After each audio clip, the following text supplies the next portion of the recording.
Un Français sur 10 fait du yoga régulièrement, mais derrière la promesse séduisante de nous aider à résoudre nos problèmes et nous épanouir, comment est-ce que le yoga dominant actuel renforce le capitalisme et nous empêche de changer le monde ? Bienvenue dans Soif de Sens, des histoires d'humains qui changent le monde. Chaque semaine, je reçois un invité écolo, féministe ou solidaire pour t'aider à incarner le changement. Et aujourd'hui, on accueille Zineb Fassi pour parler de la face cachée du yoga. Salut Zineb. Salut Pierre. Alors je te présente en 10 secondes, tu es prof de yoga et autrice du super livre Le yoga, nouvel esprit du capitalisme, qui est une critique du yoga actuel dominant et de tout ce qui va autour. L'idée, c'est pas du tout de remettre en question les bienfaits du yoga, notamment sur le stress, contre la dépression ou sur la santé en général, mais derrière une image très clean, très propre et soi-disant émancipatrice, t'explique comment le yoga moderne, parce qu'il y a plein de formes de yoga, véhicule beaucoup de valeurs capitalistes dont on se rend pas forcément compte et qui justement sont des freins pour obtenir créer un monde meilleur tout simplement. Ton livre, il commence sur une anecdote d'une journaliste et podcasteuse d'ailleurs, Judith Duportail, qui vient de perdre son père, qui m'a choqué. Est-ce que tu peux nous le raconter ? Oui, c'est Judith Duportail dans son podcast Self-Care ta mère, justement, qui parle de tous les endeuillés à qui on a conseillé de faire du yoga pour aller mieux. Et pour moi, c'était un peu un des multiples exemples de ce qu'on fait faire au yoga, qui n'a pas vocation à faire, c'est-à-dire d'imaginer que le yoga peut tout sauver, peut tout réparer, voilà. C'est genre, t'as perdu ton père ? Est-ce que t'as pensé au yoga ? Connard, j'ai perdu mon père en fait. Ouais, c'est un peu violent. Et voilà, j'ai commencé mon livre sur cette anecdote-là, mais il y en a plein d'autres pour illustrer un peu comment le yoga c'est devenu des blagues en fait avec les autres professeurs de yoga, rigoler de parfois ce qu'on fait dire au yoga ou ce qu'on fait faire au yoga de façon peut-être un peu exagérée. C'est ce que dit aussi ta collègue autrice Marie Koch. Si t'es lessivé du monde moderne, je paraphrase, mais le yoga, ça apparaît comme une planche de salut accessible. Voilà, pour tous les gens qui sont broyés par la machine capitaliste. Forcément, tu as une promesse un peu de méthode miracle quand tu es victime d'une société inégalitaire, sexiste, raciste, inhumaine au travail, etc. Toi, tu as découvert le yoga il y a 10 ans et tu racontes que, bien sûr que tu adores le yoga, tu es devenu prof de yoga, mais dès le début, tu étais à la fois convaincu de ses bienfaits et à la fois mal à l'aise de cette promesse de remède miracle. Oui, moi j'ai commencé le yoga un peu par hasard entre guillemets, c'est-à-dire que j'avais pas de vocation particulière à aller vers cette discipline. Je l'ai découverte au cours d'un voyage, c'est une copine qui m'a dit: «Bah viens, on va essayer» et j'ai beaucoup accroché avec la discipline dans sa dimension posturale. Effectivement, comme beaucoup de personnes qui le pratiquent, j'en ai ressenti assez rapidement les bienfaits. Et par ailleurs, j'ai eu des professeurs à Paris qui se contentaient pas simplement de la dimension posturale, mais qui exposaient un petit peu ce qu'on pourrait appeler la philosophie ou les philosophies du yoga. Ce qui était passionnant d'une certaine façon et ce qui, moi, m'a aussi donné envie de vraiment plonger dans le yoga de manière plus large que la dimension physique corporelle. Mais je me rendais pas compte à l'époque, une nouvelle fois, mais c'était des discours qui m'étonnaient ou qui me mettaient mal à l'aise. C'est genre quoi comme discours ? C'est des discours comme cette idée que le bonheur, c'est un choix, en fait, ou que c'est c'est pas une question de circonstances extérieures, mais c'est une façon de regarder le monde. Effectivement, pour moi, c'était extrêmement problématique parce que moi, étant issue d'études en sciences sociales, où on apprend. Oui, le contraste était un peu gros, quoi. Et je me disais, bon, c'est quand même particulier cette responsabilité qu'on met entièrement sur l'individu. Alors que moi, je venais de la socio, de la science politique, où on apprend les effets des systèmes, des structures sur les individus. En tout cas, on pense comme ça, on réfléchit comme ça. Ouais, d'une part, ces discours-là, mais de responsabilité individuelle me dérangeaient. Et d'autre part, ils étaient faits au nom de textes très anciens. Et ça me paraissait quand même très étonnant, quoi. C'était des discours qui étaient des discours très contemporains, des discours sur le bonheur qui me semblaient extrêmement contemporains. Et j'étais aussi un peu confuse parce que le yoga était souvent présenté de manière finalement avec le recul très religieuse. C'est-à-dire que c'était une espèce de vérité éternelle qu'on nous proposait, qui flottait un peu dans l'histoire, qui était complètement ahistorique, donc une vision très orientaliste, qu'on pourrait qualifier d'orientaliste aujourd'hui, moi en tout cas avec le recul que je qualifie d'orientaliste du yoga. Ouais. où le yoga n'aurait pas d'histoire. Ça serait cette espèce de vérité révélée qui serait partie Oui, des caves qui de n'avait jamais Himalaya. changé. Voilà, et qui serait arrivée jusqu'à nous aujourd'hui. Et donc, c'est un peu tout ça qui m'a poussée qui m'a interrogée. Et finalement, cette dissonance que j'ai ressentie, j'ai essayé de comprendre finalement d'où ça venait. Donc, c'est ce qui m'a poussée un peu à plonger dans l'histoire du yoga, dans ses textes, pour essayer de comprendre un petit peu comment cette discipline s'était transformée pour arriver jusqu'à nous telle qu'elle est majoritairement représentée aujourd'hui. Ouais. Forcément, il y a des millénaires, la notion de collectif était beaucoup plus prégnante. Et du coup, forcément, c'est pas des trucs très sur l'individualisme. C'est quand même étrange. Sur le bonheur aussi, parce qu'effectivement, c'était plus comment vivre, enfin accepter et réduire la souffrance, quoi. Et j'aime bien ce que tu dis sur effectivement le yoga mainstream occidentalisé actuel, qui est un symbole de l'industrie du bien-être et du développement personnel. Donc là, on parle du yoga, mais c'est pour dénoncer un peu Mmh. une industrie plus large. C'est pas le yoga en particulier, quoi.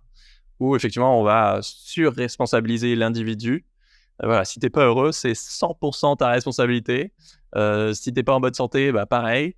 C'est Mmh. absolument jamais la faute ou la responsabilité, même en partie, de la société, du système de santé, du système éducatif, de la boîte qui t'a viré. Voilà, tout est dépolitisé.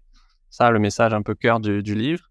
Mmh. Et du coup, ce qui est implicite derrière, c'est que si tout est ta faute slash responsabilité, ça sert à rien de vouloir changer la société. C'est sur toi qu'il faut travailler avant tout. Mmh. Et fais du yoga, pas la révolution, quoi. Concentre-toi sur toi et oublie les problèmes de la société. Est-ce que toi, tu aurais des anecdotes à nous raconter sur ces dérives du yoga dans ton expérience d'élève, de prof? Oui, je vais commencer d'abord par nuancer peut-être un petit peu ton propos parce Ouais, que, pour moi, c'est encore plus, ambigu que ça. C'est-à-dire qu'on trouve quand même assez rarement, c'est un peu l'image qu'on a du pratiquant de yoga, très nombriliste, centré sur lui-même et son propre bien-être. Mais, on a un sondage qui est paru en 2021, qui a été commandé par le Syndicat national des professeurs de yoga, qui montre que, les pratiquants de yoga et les pratiquantes de yoga sont plutôt au contraire assez concernés, voire plus concernés que la moyenne, par les questions environnementales, par les questions sociales. Le yoga contemporain, il hérite, que ça soit dans sa version la plus mainstream, dans des studios urbains un peu à la mode ou dans des contextes plus alternatifs, il garde cet héritage contestataire, on va dire, ou en tout cas cette ouais, esthétique contestataire. en surface, ouais. Et du coup, on va avoir pas mal enfin, la plupart des gens vont être, voilà, critiques de la société de consommation, critiques, je sais pas, en tout cas préoccupés par les questions environnementales. La question sociale, c'est un peu plus, on va dire, Ouais, ambigu. Mais en tout cas, il va y avoir tout un tas de discours dans le milieu du yoga, de bienveillance, de compassion, je sais pas moi, d'harmonie universelle. On va avoir cette rhétorique finalement, d'amélioration, collective, souvent. mmh, Je trouve qu'il y a rarement du cynisme ou quelque chose de très, individualiste, mais ce qui me moi, me frappe et m'a frappée justement en tant que pratiquante, c'était plutôt que, ces préoccupations-là, elles ne se, formulaient jamais justement en des termes politiques. Donc il y avait cette idée, un peu hippie, idéaliste, peace and love, de devoir advenir une société, voilà, mmh, où tout le monde s'entendrait bien, où tout le monde serait en ouais, paix, où tout le monde serait heureux. Mais finalement, c'est pas du tout en changeant les structures ouais. politiques, c'est effectivement ce que tu décrivais en travaillant sur soi. Oui, bien sûr Et que je suis pour la paix dans le monde, mais je fais rien de particulier pour, quoi.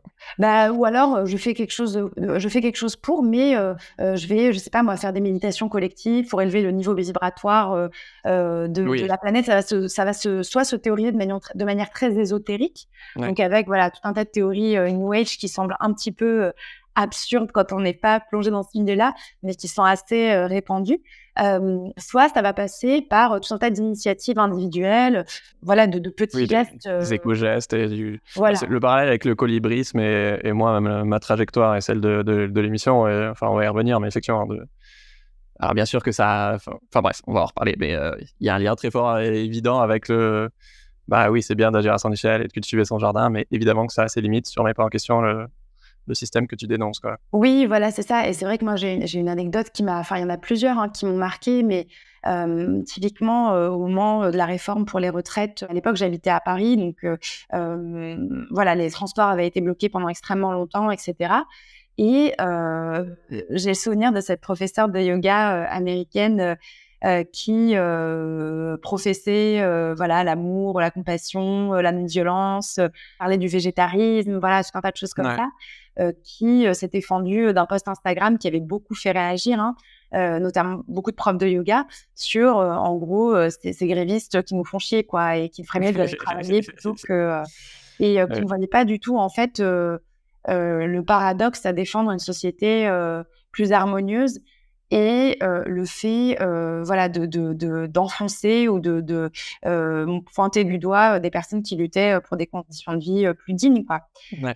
Ou encore le yoga a connu aussi son MeToo, c'est-à-dire la dénonciation OK. ou en tout cas l'écoute des dénonciations par des pratiquantes et des professeurs de nombreuses agressions sexuelles, crimes sexuels qui ont été commis par différents gourous indiens, mais évidemment aussi occidentaux.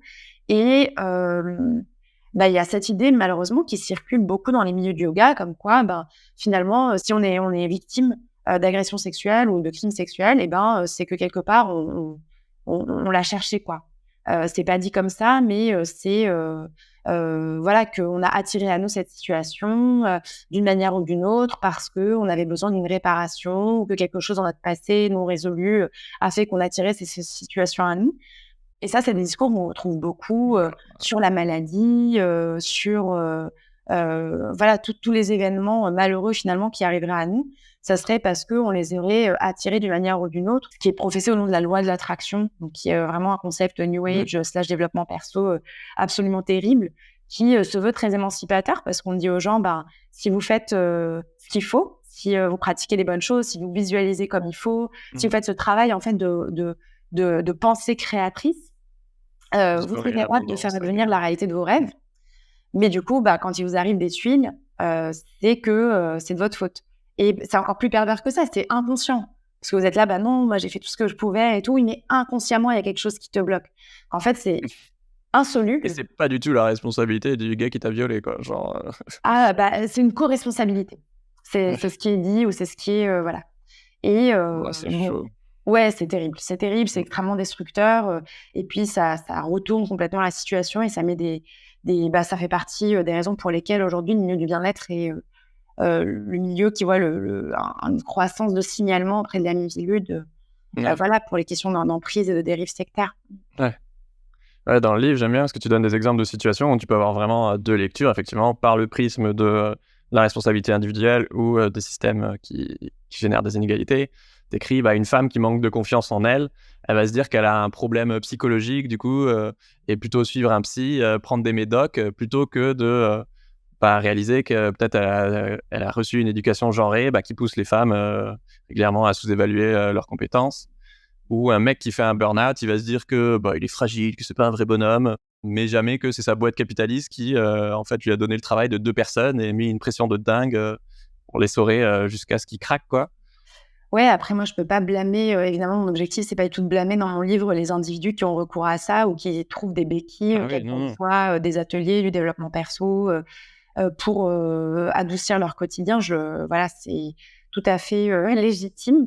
Mais effectivement, moi, ce que je pointe plus du doigt, c'est comment justement des structures qui ont intérêt ou qui n'ont pas intérêt plutôt à être remis en cause, qui vont du coup déployer ces discours de responsabilité individuelle. Ouais, tu le résumes très bien en disant, je trouve cette phrase géniale: «La souffrance devient un problème privé, de santé et jamais un problème social et collectif» et du coup, puisqu'on pourrait tout résoudre avec, du yoga, du développement personnel et des affirmations positives, à quoi ça sert de se battre pour avoir de meilleures écoles, des quartiers sûrs et une couverture santé universelle? Suffirait de traverser la rue, pour trouver un travail et pas d'avoir, évidemment pas des politiques d'emploi, d'éducation, de formation, de mobilité.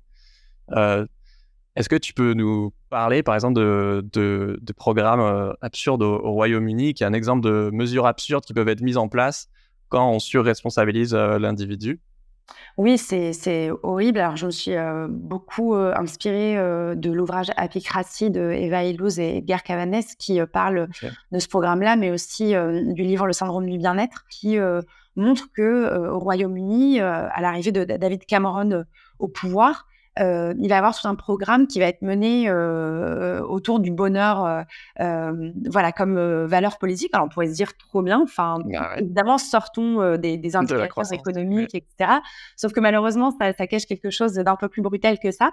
Et enfin, dans cette lignée-là, dans cette veine-là, il y a des programmes qui ont été mis en place auprès de personnes au chômage qui leur ont proposé des séminaires, en gros, de coaching, quoi, de développement personnel, où on leur a appris à répéter des espèces d'affirmations positives. Alors, je les ai plus en tête exactement, mais c'est du style: «Je suis un winner», Ouais, je gagne la OK. vie à la sueur de mon front», Ouais, les enfin voilà, seules quand limites on sont celles que je me fixe. voilà, les seules limites sont celles que je me fixe, la seule personne qui, enfin, la seule chose qui fait obstacle à ma vie rêvée, c'est moi-même, enfin Ouais, voilà. pas Et du tout on la peut se dire, crise, on est quoi. dans une dystopie, quoi, c'est terrible. Et effectivement, c'est des choses qu'on retrouve, bah, de ce côté de la Manche, on va dire, qu'on a retrouvé avec, les petites phrases de Raffarin qui nous proposait de cultiver notre positive attitude. Mmh. Voilà, où effectivement les discours qu'on trouve aujourd'hui, du président qui nous propose de traverser la rue pour trouver un emploi. Hem Surtout sinon ils perdaient leur alloc. Oui, bien sûr, ils perdaient leur alloc s'ils C'est n'assistaient pas à ces séminaires-là. Et voilà, c'est vraiment, des une nouvelle fois, c'est des choses qu'on pourrait se dire, on est dans une dystopie, quoi. C'est pas possible que ça existe. Et pourtant si. C'est beaucoup alimenté par un peu l'avènement de la psychologie, positive. Qu'est-ce qui fait que, soumis à une même épreuve, des personnes, vont finalement faire preuve de résilience, tandis que d'autres, ne vont pas faire preuve de résilience? Et en gros, ils essayent de trouver, quelles sont les qualités intérieures de ces personnes-là. Et le discours, en fait, c'est de dire: si face à une même épreuve, il y en a qui s'en sortent, et ben, il suffit que les personnes qui ne s'en sortent pas développent ces qualités-là par tout un tas de biais, de techniques de soi, voilà, qui passent du yoga au coaching, en passant par le développement personnel, et cetera, et cetera. Et mmh. c'est vrai que c'est problématique parce que le fait de s'en sortir ou pas, ça devient une question psychologique.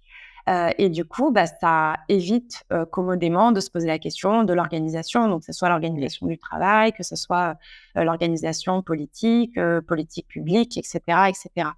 Ouais, moi l'idée c'est pas du tout de dire que, de se déresponsabiliser à 100 et de dire: «C'est tout le temps la faute, des systèmes, de la société capitaliste patriarcale» et cetera, quoi. Bien sûr que non, mais tu peux pas faire comme si, tu évoluais dans un environnement complètement, déconnecté, de ces influences-là. Bien sûr que tu peux, t'être attiré des emmerdes ou, j'en sais rien, avoir fait de la merde dans ton boulot et du coup tu t'es fait virer et voilà, ça a rien à voir avec, une entreprise capitaliste, qui t'incite à la surperformance et qui t'essore. Mais avoir des œillères sur ce monde-là et ne même pas considérer que ça puisse être une option et avoir une part de responsabilité là-dedans, bah, c'est absurde. Donc enfin, voilà.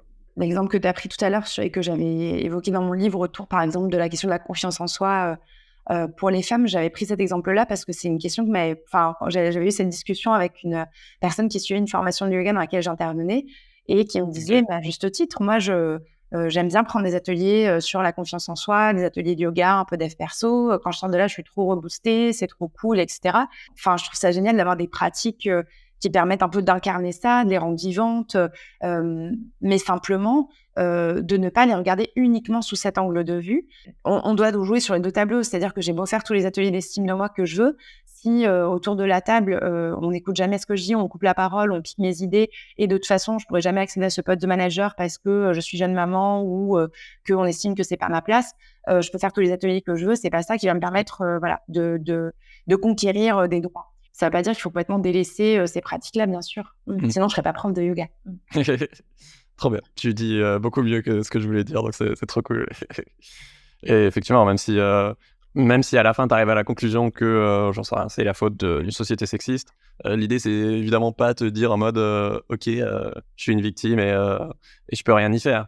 Mais en tout cas, ton moyen d'action, il va être complètement différent si tu te dis, «OK, il faut que j'agisse sur, ma confiance en moi individuelle ou sur, changer les structures qui font que, bah, ah oui, en fait, l'origine du problème, c'est qu'on me coupe tout le temps la parole, donc peut-être je vais plus, reprendre les gens autour de moi. Peut-être je vais m'impliquer dans un collectif féministe, j'en sais rien, pour qu'il y ait, plus d'égalité, salariale. Ton moyen d'agir va être complètement différent et tu vas beaucoup moins culpabiliser potentiellement, en agissant. Mais bien sûr que le but, derrière, c'est de reprendre ton pouvoir, pour agir et pas juste de rester en mode, c'est tout le temps la faute, des systèmes, Ouais, mais c'est intéressant ce que tu dis parce que l'impuissance individuelle, je veux dire, je pense qu'elle explique, l'essor phénoménal de l'industrie du développement personnel, du bien-être et du coup en parallèle du yoga. C'est que en gros ces industries-là, elles explosent à partir des années 90 et elles sont quand même concomitantes avec les grandes désillusions politiques justement des années 80, la chute des grands récits collectifs. Et il y a un peu cette espèce de grand vide qui jusque-là était occupé par des discours politiques, qui va finalement être occupé par des discours de transformation personnelle. Donc, c'est aussi cette désillusion dans la capacité à changer le monde de façon politique que va prospérer un petit peu cette rhétorique du changement individuel. Et comme tu dis, cette question de l'impuissance, elle est importante. Je pense qu'aujourd'hui, on assiste à un retour justement de cet engagement politique, de remise en cause de cette transformation individuelle, notamment sur les questions environnementales. En tout cas, c'était juste pour dire que ce discours-là, il vient pas de nulle part. C'est-à-dire que ce retournement des individus vers ces industries du bien-être ou du développement personnel, elle vient aussi de ce sentiment d'impuissance qui est né à un moment et de cette volonté, comme tu dis, de trouver un moyen d'action ou un champ d'action. Et ce champ d'action, il va être réduit en gros à sa petite vie, à sa petite sphère privée, parce qu'on a l'impression de plus réussir en fait à faire bouger les systèmes. Et on n'arrive plus à faire bouger les systèmes aussi parce que on voit l'avènement de cette ère néolibérale où on nous a expliqué que there is no such thing as society, comme dirait notre chère Margaret Thatcher. Il n'y a que des individus, il n'y a pas de société. Et finalement, si on veut être épanoui, si on veut avoir une vie bonne, c'est à chacun de s'y atteler.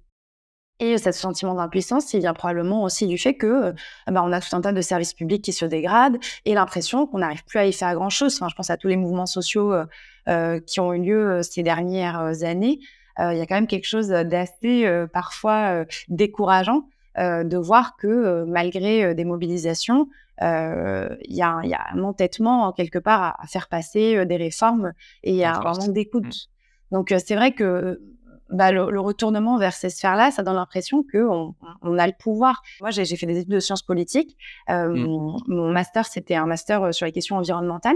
Et c'est quand même assez frappant, mais beaucoup de personnes de ma promo et des promos en dessous se sont tournées vers l'enseignement du yoga, vers des métiers autour de la question du bien-être. Et c'est pas anodin que des personnes qui ont fait des études, qui avaient vocation initialement à œuvrer pour l'amélioration des conditions de vie, du monde, etc., très utopiste, très idéaliste, ce soit à un moment donné peut-être par fatigue ou par épuisement, parfois certains par épuisement militant, pour d'autres par désillusion, se sont tournés vers un métier qui avait un champ d'action peut-être plus concret, plus immédiat, la sensation de contribuer à quelque chose de plus direct. Ouais.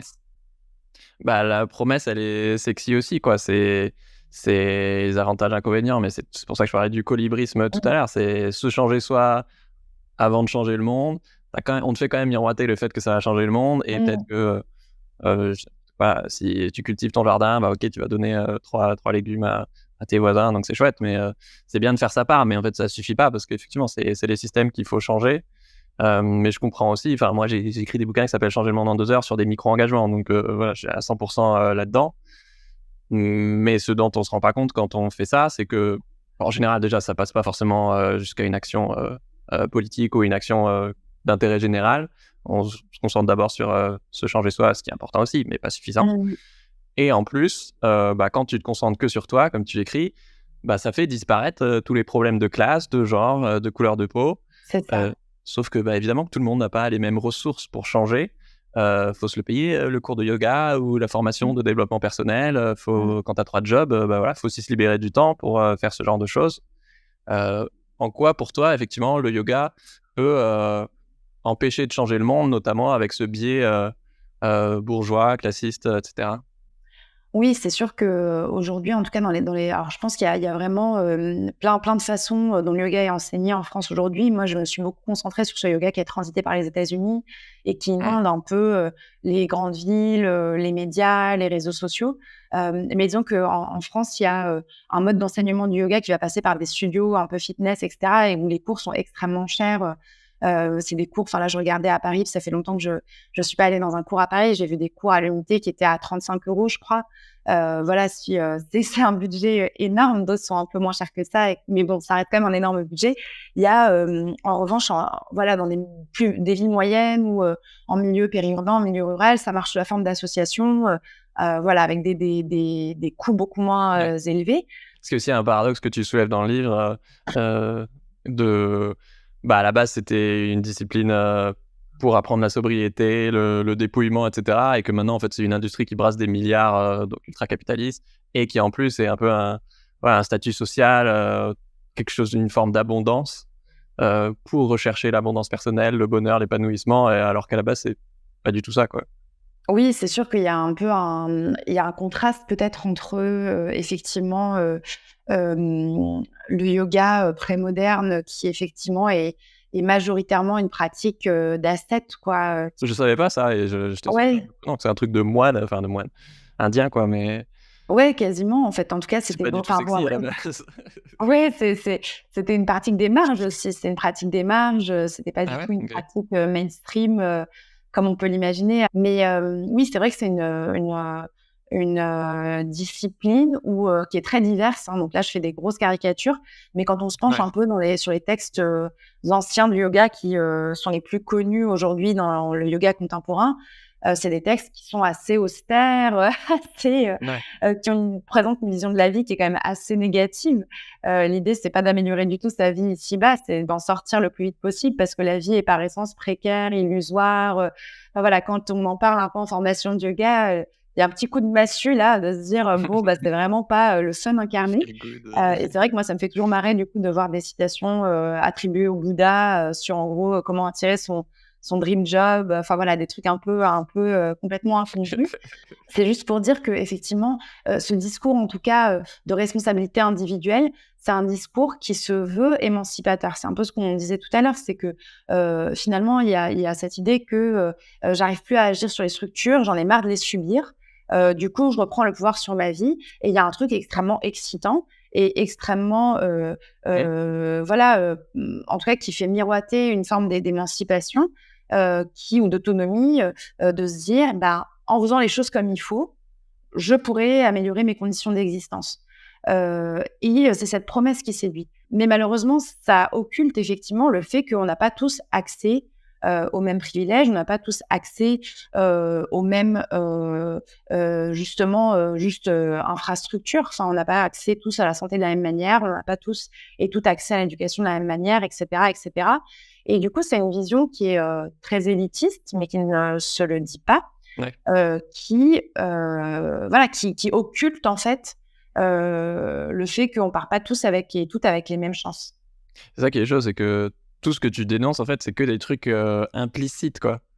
Avec à Oui. chaque fois un vernis, d'apparence, mais qui est contradictoire avec des injonctions sous-jacentes, et c'est là où je trouve que ton travail est super fort parce que, c'est un peu comme le sexisme ou quoi, où tu as l'impression que tu es défavorisé, mais tu arrives pas vraiment à mettre le doigt dessus, et tu le dis pour, la critique bourgeoise, par exemple, enfin juste, dans la plupart des cours de yoga, regardez autour de vous, quoi. La plupart des gens, c'est des blancs, plutôt aisés, enfin Oui, complètement. Alors ça, c'est très vrai, une nouvelle fois dans les grands centres urbains, en dehors des grands oui, centres urbains, je il peux y être a biaisé moi-même.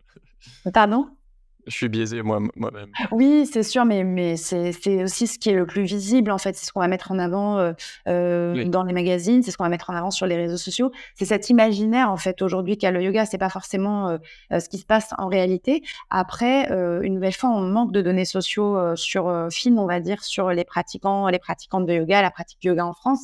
Mais, ce qui est certain, c'est que le sondage dont je parle, qui date de 2021, montre malgré tout, que ça soit à la ville ou à la campagne, que, ça reste une pratique, plutôt, de femmes avec un bon niveau d'éducation, d'études supérieures et cetera. De toute façon, tu te dis: «C'est pas pour moi», si tu jamais vu des gens qui te ressemblent, être mis en avant en train de faire du yoga, quoi. Ouais, ça paraît complètement, inaccessible.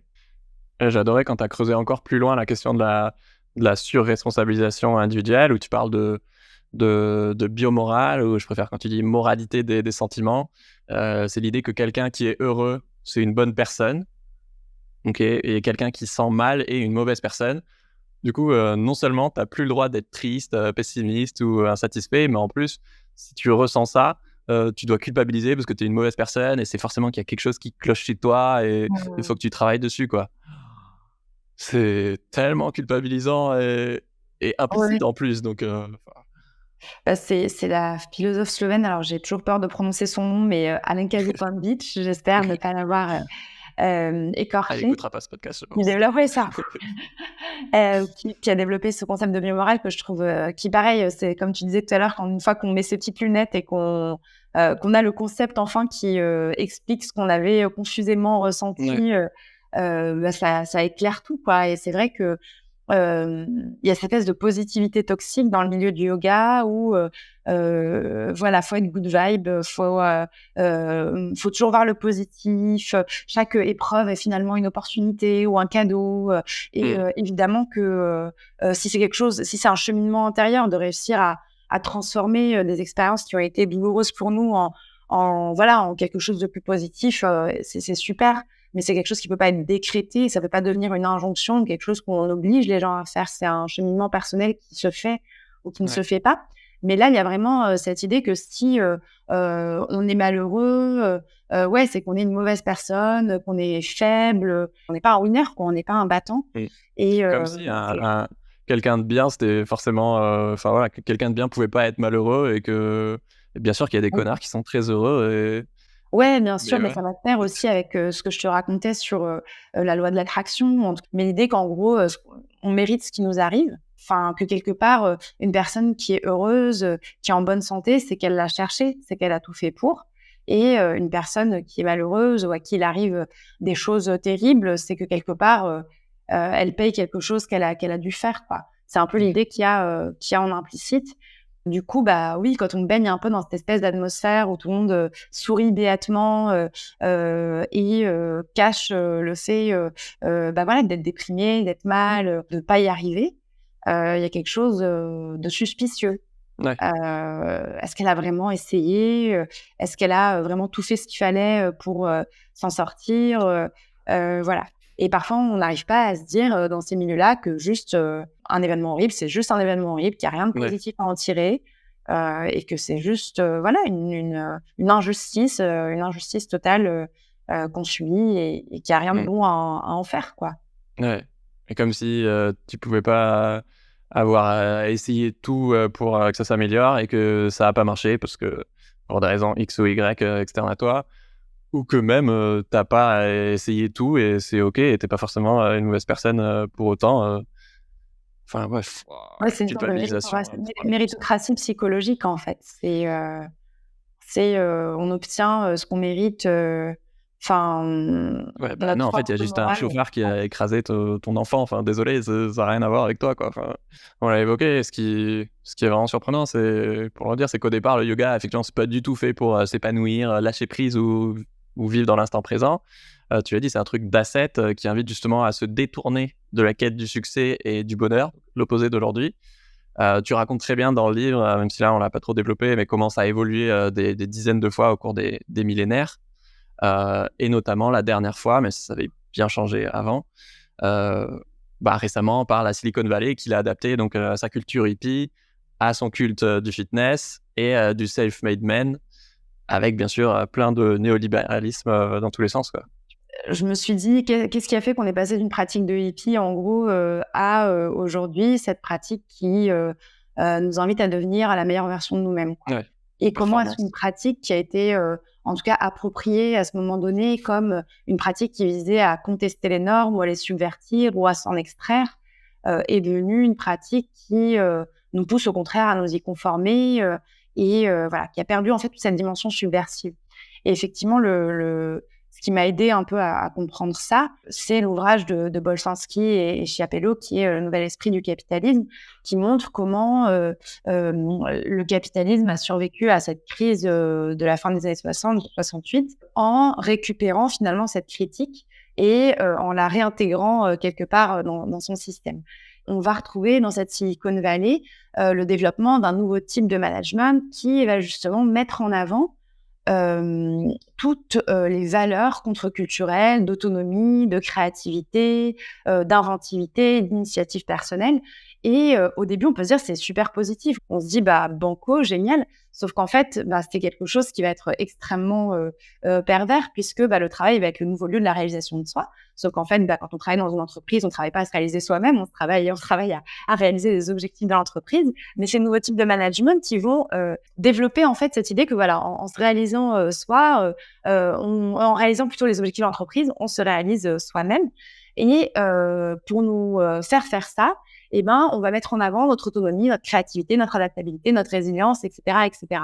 Et c'est tout un tas de pratiques ou tout un tas de valeurs qui étaient initialement développées dans la contre-culture, dans les milieux New Age, pour s'émanciper des normes sociétales, qui vont être du coup réabsorbées en entreprise pour justement promouvoir cette nouvelle employée idéale, capable de rebondir, de se transformer, de faire preuve de créativité, d'autonomie, etc., etc. Ouais. C'est très pervers parce qu'on a l'impression, bah voilà, de vrai, je m'éclate. C'est le nouveau truc, c'est j'adore ce que je fais, je m'éclate dans mon boulot.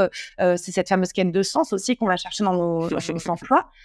Qui est complètement légitime. Hein, je me retrouve complètement là-dedans, donc il n'y a pas du tout de cynisme ou de regard voilà, méprisant de ma part là-dessus. Mais c'est oublier que les entreprises pour lesquelles on travaille, quand bien même elles ont un objectif ultra, enfin voilà, qui pourrait être positif, entre guillemets, quoi que ça veuille dire, on est là pour atteindre les objectifs de l'entreprise. Et le yoga, bah, c'est devenu une des méthodes qui va nous permettre de nous recharger, de nous ressourcer. Et d'encaisser encore plus d'aberrations et de pression. Oui, voilà, c'est ça, mais aussi de développer notre créativité. Ça, c'est l'icône un peu de Steve Jobs. Steve Jobs, c'est un peu un emblème un peu de cette personne qui est issue de la contre-culture hippie, New Age, des années 70 et qui va aller dans des ashrams en Inde, qui va pratiquer la méditation zen. À son enterrement, il a offert Autobiographie d'un yogi, qui était son livre de chevet, qui est vraiment un des livres un peu phares de la contre-culture. Donc, c'est voilà, mes pratiques qui l'ont aidé à développer sa créativité. Et cette créativité, initialement, elle était là pour nous imaginer en dehors des normes, en dehors voilà, des cases de la société. Oui. Et aujourd'hui, elle est là au service de nouveaux produits. C'est un peu le principe de la start-up, quoi. C'est essayer de marchandiser quelque chose qui n'a jamais été conçu comme étant marchandisable jusque-là. Voilà. C'est marrant parce qu'on associe beaucoup le yoga à une remise en question de la société matérialiste, polluante, surconsommatrice. Mais effectivement, ça se traduit rarement en termes politiques et même, comme tu le dis, cette critique a été intégrée par le capitalisme parce qu'aujourd'hui, c'est une industrie qui brasse des milliards. Et bon, c'est peut-être un truc d'intello, mais moi, c'est un texte que j'avais étudié en prépa et j'avais adoré ce truc du titre de ton livre qui fait référence à un autre livre, Le Nouvel Esprit du Capitalisme. Et en plus, bon, parenthèse, mais je suis trop content parce que moi, j'ai eu la chance d'avoir F. Capello en prof en école de commerce, donc j'étais en mode « Ah, fanboy !» Je pense. Donc trop stylé. Mais quand tu vois que les entreprises se sont jetées dessus avec des cours de yoga ou de méditation en entreprise, c'est évident à quel point le capitalisme a absorbé cette critique.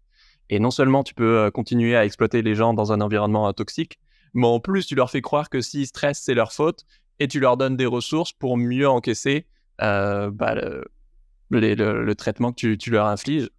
Est-ce que tu peux nous parler de la masterclass d'Amazon en la matière ?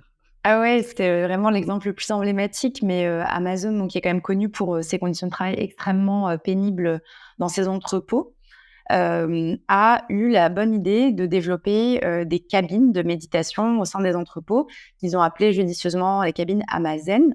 Et ils ont fait de rien. Et dans ces cabines-là, les employés sont invités à se rendre pour, voilà, au choix, pratiquer des affirmations positives, méditer quelques instants, voilà, faire des pratiques comme ça qui les rechargeraient et qui leur permettraient de retourner au travail, voilà, rechargés. Ça va être quoi comme mantra, par exemple, que tu peux lire en tant que ça? Alors, je ne sais pas du tout quels sont les mantras, mais c'est toujours un peu les mêmes mantras, j'imagine, qui sont euh, voilà, des trucs de je me ressource en énergie ou je sais pas, Tout est je pourrais pas. possible. Ouais. Oui, voilà, ou probablement, je suis en paix et enfin, je sais pas, des choses qui, j'imagine, permettent de s'apaiser, Mm. j'inspire, je reprends l'énergie, j'expire, je me Ouais. débarrasse de ce qui me pèse. Enfin, je sais pas, moi, c'est des choses que je propose en cours de yoga, mais que j'ai pas du tout envie qu'on me Ouais. propose en entreprise, quoi.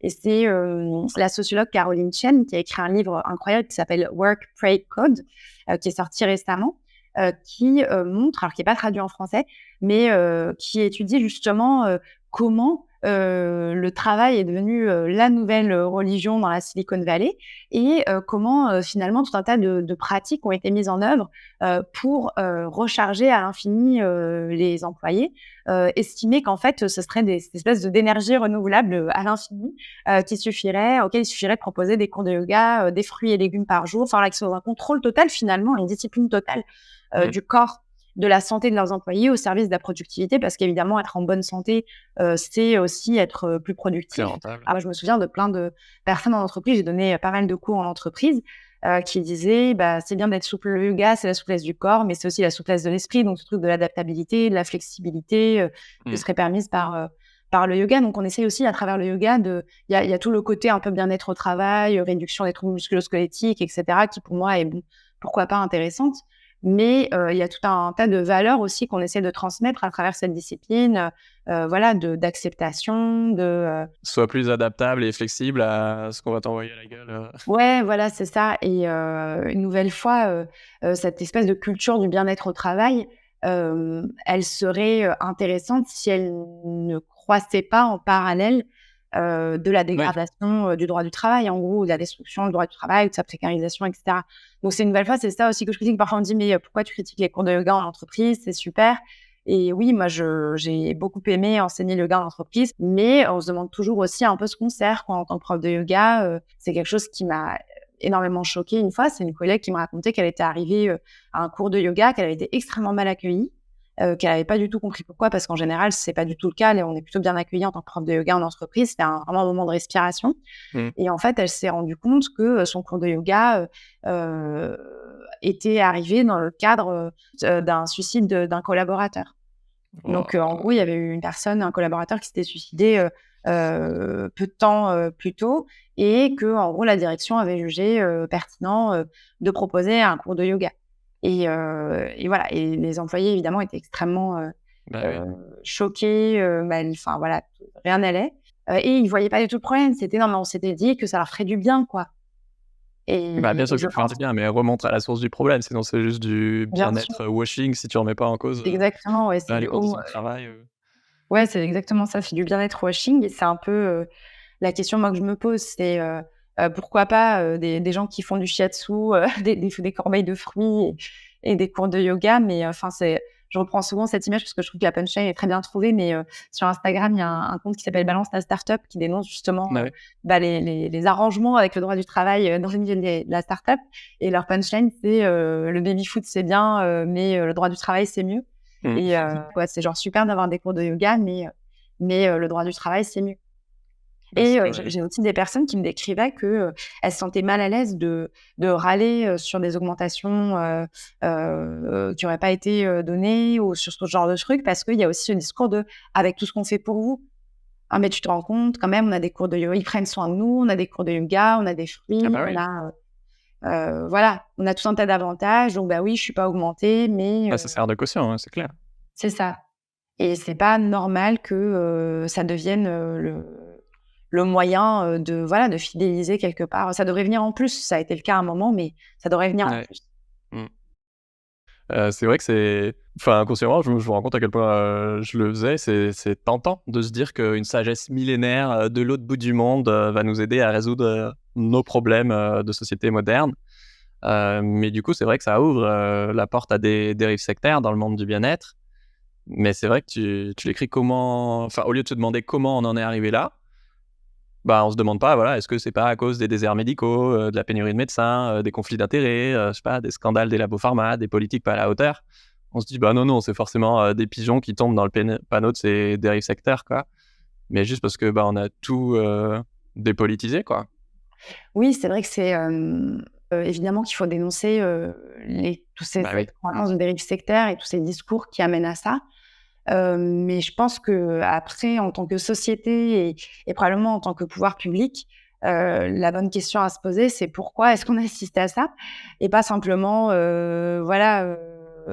se lamenter, du fait qu'il y aurait des charlatans, terribles, qui, profiteraient, enfin c'est pas s'il y a une telle augmentation de ces dérives sectaires, c'est qu'il y a un terreau fertile, Ouais. sur lesquels elles prospèrent. Et effectivement, les pratiques ésotériques qu'elles connaissent et le développement personnel, qui parfois est rattaché aux pratiques ésotériques, ou qui parfois en découlent, ou le New Age une nouvelle fois, donc ces mouvements un peu, nébuleux, qui, voilà, défendent tout un tas de conceptions ésotériques du monde, et de transformation du monde. Elles, prospèrent toujours dans des moments de crise. Et comment, à partir de la crise de 2008, on a aussi eu un boom OK. d'intérêt autour des développements personnels. C'est ce que souligne aussi Eva Illouz et Edgar Ah ouais. Caronet. Donc ces mouvements-là, ils prospèrent dans des moments où les gens sont vulnérables. Voilà, on est vulnérable. Je dis les gens, mais je suis complètement dedans. Hein. Mmh. Je vis pas en dehors de la société, mais en tout cas, il y a une certaine vulnérabilité où on a l'impression qu'on a du mal à trouver des solutions concrètes pour améliorer nos conditions d'existence. Et bah oui, quand on a des problèmes de santé et qu'on a des difficultés de prise en charge, ou alors que la prise en charge devient, par exemple, de plus en plus désincarnée, de plus en plus inhumaine, parce que, bah, il y a de moins en moins de capacités dans les hôpitaux, on va aller chercher cet accueil ailleurs.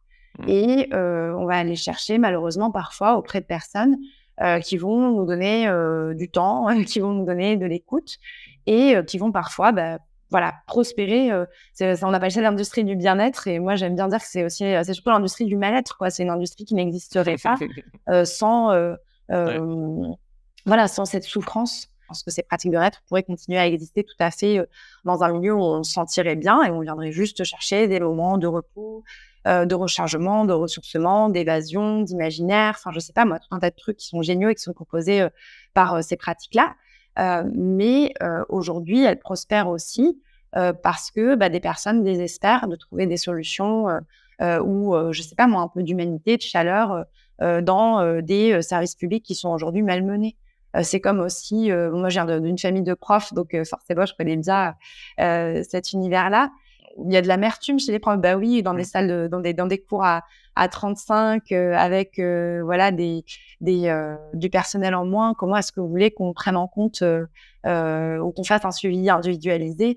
Et oui, dans des écoles privées de pédagogie alternative qui coûtent extrêmement cher, qui ont du coup plus de moyens, on a cette possibilité de donner cette attention à l'enfant. Donc voilà, c'est aussi ces espaces où on n'a plus la possibilité de donner l'attention qu'on devrait donner à l'humain, et au grand regret, je pense, des personnes Mmh. qui y travaillent, et qui font que, ben, tout un tas de pratiques alternatives vont prospérer parce qu'on Ouais. va y chercher ce qu'on n'y trouve pas ailleurs. Alors comment est-ce qu'on peut faire du yoga, sans participer à toutes ces dérives, faire du yoga de manière, saine? Bah, je pense que déjà, juste remettre le yoga à sa place, c'est une bonne façon, de prendre un peu de la distance. C'est-à-dire que, moi, ce qui me gêne, c'est pas que le yoga soit un espace de bien-être, c'est qu'on lui fasse porter finalement, des promesses, qu'il serait pas capable de tenir. Mmh. C'est-à-dire qu'on a beau faire tout le yoga qu'on veut, on va pas réduire les inégalités, voilà, ou contrer, la catastrophe climatique et cetera et cetera. Donc c'est plutôt ce qu'on ne devrait pas faire. Moi, c'est un peu, Ouais.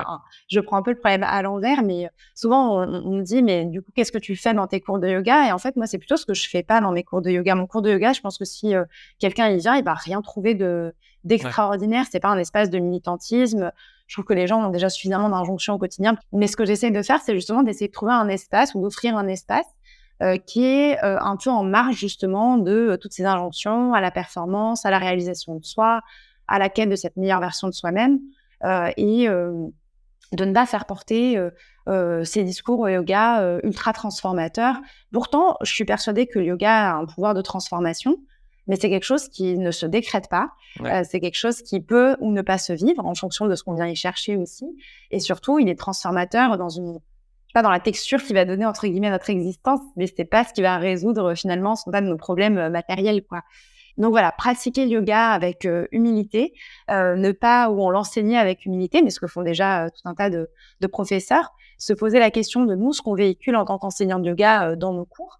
Il y a des profs aujourd'hui qui montent des cours de yoga qui sont accessibles à des personnes qui se sentent en dehors des normes sociétales, des personnes grosses, des personnes LGBT, queer, qui veulent proposer des espaces où on ne reproduit pas des injonctions autour de à quoi doit ressembler un corps, qui proposent des pratiques de yoga qui vont être adaptées et qui vont pas faire sentir les gens du coup complètement à côté de la plaque parce qu'on va leur dire tout un tas de choses qui ne correspondent pas du tout ni à leur corps ou autre. Ou déjà créer un safe space, quoi. Ouais, voilà. Alors on ne peut jamais décréter qu'un espace est safe, mais en tout cas, c'est pas Y travailler. au prof de le dire. Mais en tout cas, d'essayer le plus possible de créer un endroit, mais en tout cas, la remise en question est possible. Et L'écoute après, est chacun fait ce possible. qu'il veut, mais Ouais, au moins, tu as ouais, un espace où tu peux souffler et respirer de ces discours ouais. dominants, quoi. Ouais, complètement, un espace vraiment de respiration. Ça peut être aussi des espaces de résistance. Moi, c'est quelque chose que je trouve hyper intéressant dans le yoga et je pense que ça participe de son succès, c'est que le yoga, ça nous propose, de se relier autrement au corps aussi et certes, il y a des cours de yoga qui vont être, très, performatifs, voilà, on va essayer, de pousser le corps, dans ses limites, ou on va essayer de réussir des postures et cetera. Mais il y a tout un tas de cours de yoga qui vont mettre davantage d'accent sur l'exploration, l'observation des sensations, ce qui est d'ailleurs, finalement, «l'essence» entre guillemets du yoga initialement, c'est d'observer. C'est des pratiques d'attention et ce rapport au corps-là, qui n'est pas dans la performance et qui n'est pas non plus dans l'esthétique, c'est quelque chose que je trouve extrêmement précieux, Ouais, libérateur. à développer, à cultiver. Donc, il y a tout un tas de choses comme ça. Le yoga, c'est aussi une pratique de l'attention. Je l'ai dit un peu plus tôt, le cœur du yoga, c'est vraiment cette pratique méditative, historiquement. Et dans une société de la dispersion, du stimulus, de l'affairement permanent, finalement, la méditation, c'est aussi une forme de résistance à tout ce qui nous est, propulsé dans la tronche tous les jours, tous ces stimuli, les pubs, les sollicitations, les notifications, etc. Le yoga, c'est l'arrêt des fluctuations du mental. C'est une des définitions les plus connues du yoga qui date du 4e, 5e siècle après notre ère.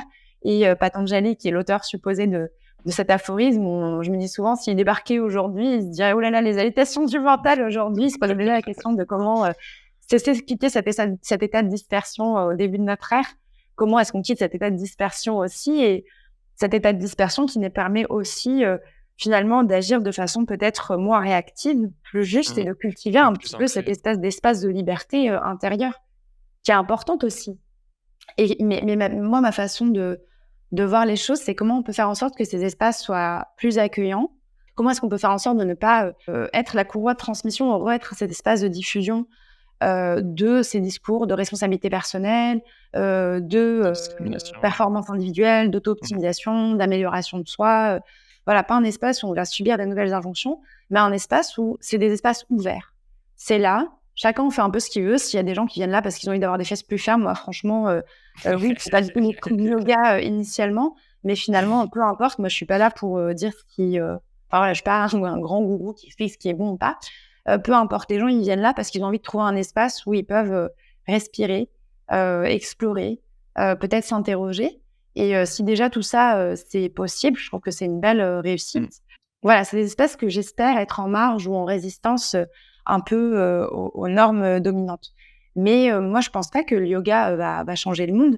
Contrairement, on entend souvent des discours de « Ah, si tout le monde faisait du yoga, le monde irait beaucoup mieux parce qu'on serait tous des meilleurs individus, des meilleurs citoyens ».